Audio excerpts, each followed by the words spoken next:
Rescue soldiers are working hard to save every possible life and help as many victims as possible while faced with harsh weather and threats from the aftershocks.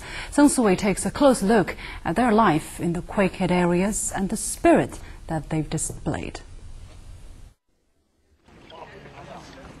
Biscuits for breakfast, rice for lunch, and instant noodles for dinner. This is what rescue soldiers working in a quake-hit town in Dujiangyan City are living on. Because of the emergency, they want to save as much food as possible and deliver them to victims in the depths of the mountains, where relief materials have been hard to come by. Since last weekend, this group has dispatched a number of medical teams to the mountains for rescue work. These female soldiers arrived here last Wednesday. On their first night here, they didn't even have a tent. They've been working now for 3 days and 4 nights. I basically haven't slept this past several days. As long as the soldiers are still working in the mountains, we cannot rest here. The soldiers' hard-working spirit and courage can be felt across the quake-hit areas. This soldier was hit in the head by a falling stone following an aftershock.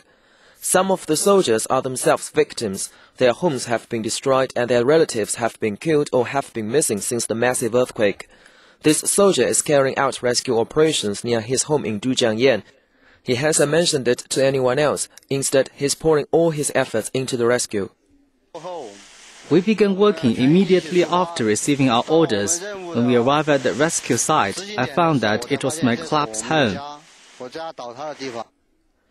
There are still many soldiers searching for and saving people buried under the debris while facing the threat of aftershocks.